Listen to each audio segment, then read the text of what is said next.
Tenho uma trajetória de vida bastante sofrida, massacrada ao meu modo de ver, e também de arrependimento, já que estão presentes há quase 2 anos em minha vida. Com grande pesar, digo que cometi os maiores erros que uma mulher pode cometer. Vivi uma vida de promiscuidade, tive uma família muito ausente na minha vida, pais separados, carência de pai, mas eu sei que nada justifica os erros que eu cometi. Mas é a partir de toda essa promiscuidade que a grande derrocada aconteceu. Eu me arrependi verdadeiramente de coração, enxergando cada erro e mudando de vida. Nesse tempo de arrependimento sofri muito, fui ao fundo do poço, tive as piores experiências que eu poderia ter com essa situação, não comia, não dormia, já passei 24 horas sem dormir, padre. E ao longo desse tempo dormia 1 ou 2 horas por noite. Eu me desgastei em tudo, como pessoa, na minha vida profissional, e foi nesse tempo que durante todo esse tempo, uma pessoa muito infeliz. Pedi perdão a Deus por todos os meus erros e pecados, e sinto que diante do que sou hoje, o Senhor me perdoou, mas eu não consigo me perdoar. Precisei sofrer muito para realmente mudar. Mudei a mentalidade, a postura, o modo de pensar, agir, mudei a minha vida, e posso dizer que nasci de novo e me tornei uma pessoa nova.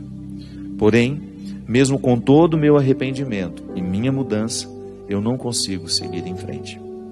Ainda tenho muita mágoa em mim, muita culpa, não consigo esquecer o passado, me sinto infeliz, inferior e me fechei para todos. Estou vivendo muita solidão e não sei mais o que fazer com a minha vida. Há 1 ano e 6 meses acompanho o seu programa, que tem me ajudado bastante.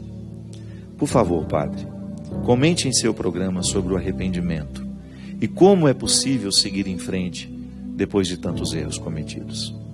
Muito obrigado, Carol. Carol, minha filha, você falou uma coisa tão verdadeira. É muito mais fácil a gente acreditar no perdão de Deus do que acreditar no nosso. E você sabe que boa parte das pessoas que eu encontro, Carol, que tiveram vidas muito erradas, e você não se sinta inferior por isso não, viu? Todos nós somos muito pecadores. É que aqui você está sendo honesta com seus pecados e você está tendo coragem de contá-los. Todos nós pecamos muito, todos nós erramos muito, Carol. E todos nós precisamos viver a dinâmica do perdão, que consiste em receber de Deus e depois concedê-lo a nós mesmos. Receber de Deus é a parte mais fácil. Sentir que Deus nos perdoa. Basta a gente fazer uma verdadeira experiência do amor de Deus e você vai ver que Deus não tem motivo para não lhe perdoar. Ele é pura misericórdia. Se você ler os evangelhos, você vai ver que Jesus em nenhum momento tem problema com os pecadores. Ele tem problema com os moralistas, tem problema com os religiosos, com os ratos de sacristia. Naquela época, né? Era outras sacristias. Com aquela gente ele tinha problema, ele tinha dificuldade, porque nem sempre ele encontrava verdade nessas pessoas. Agora com os pecadores não, ele fazia questão de estar com eles. Se você vai ver no Evangelho, minha filha, em muitos momentos Jesus esteve com pessoas que nós não gostaríamos de estar. Ia a lugares e ele era criticado o tempo todo por isso, porque estava com aquelas pessoas. Quando a pecadora lavou os seus pés, que era um gesto de intimidade, todos ficaram assustados ao redor, achando um absurdo ele permitir aquilo. Mas ele não estava nem aí com o que diziam os religiosos. Ele estava preocupado em falar ao coração de quem de fato precisava dele. Então, Carol, não se sinta menor por ter pecado, por ter vivido uma vida de promiscuidade, viu? A gente tem que ter vergonha da nossa hipocrisia. Isso sim a gente tem que ter vergonha. A gente tem que ter vergonha de não ter coragem de contar a nossa fragilidade e a nossa fraqueza. A gente tem que ter vergonha de enfiar a carapuça, esconder o nosso rosto para sair apontando os defeitos dos outros.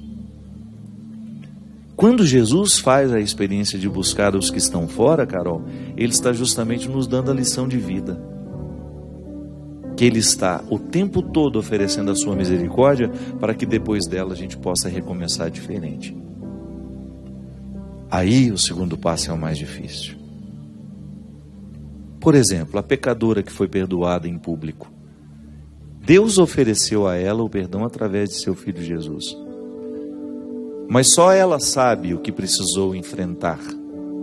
Só ela sabe o que precisou fazer, o exercício diário de quebra de hábito que lhe impedia de ver-se de maneira misericordiosa.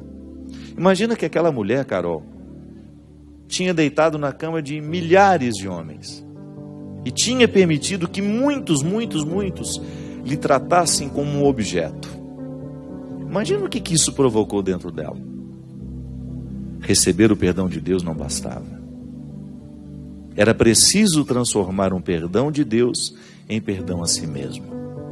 Quando a gente não transforma o perdão de Deus em perdão a nós mesmos, nós não nos recuperamos.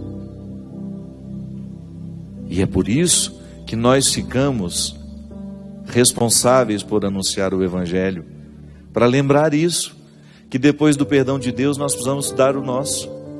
Você precisa olhar-se no espelho, você precisa olhar-se e reconhecer-se como alguém de valor.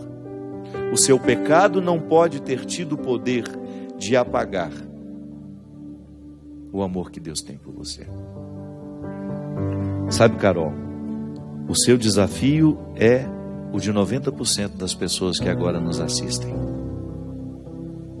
Então sinta-se acompanhada.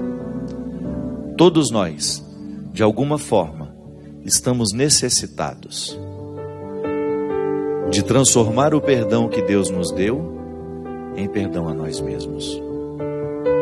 Todos nós, sem exceção, Carol, estamos necessitados de fazer essa conversão.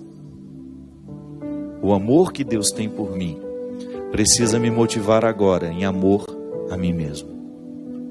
Porque se eu não tiver amor a mim,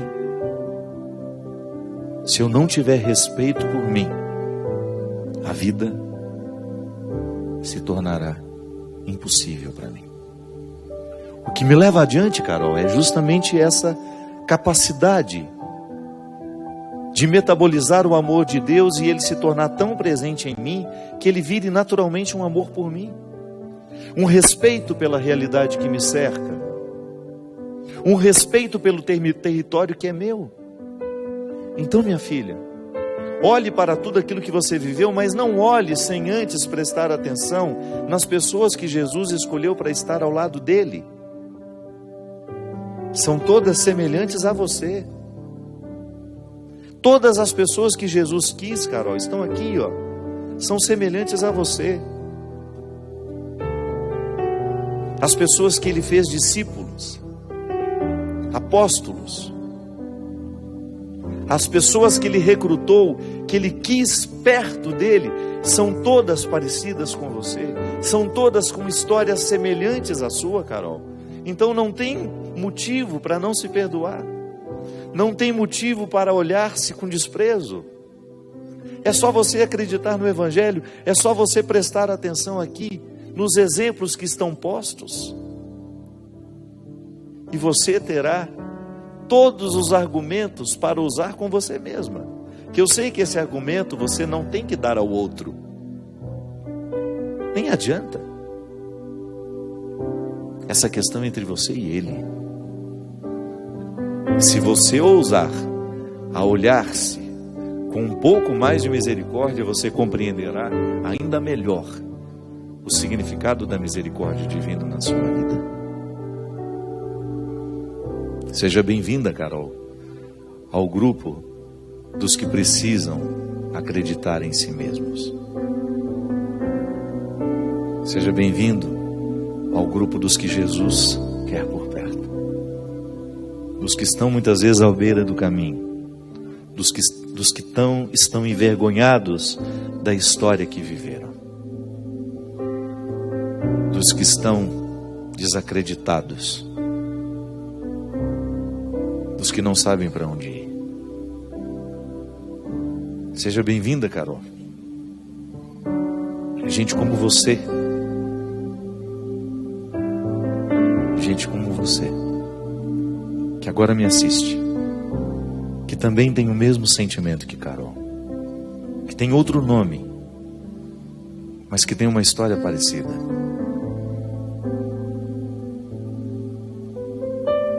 É para você. Olhe o Evangelho e veja que todos os que Jesus escolheu para estar com Ele tiveram uma vida muito parecida com a sua.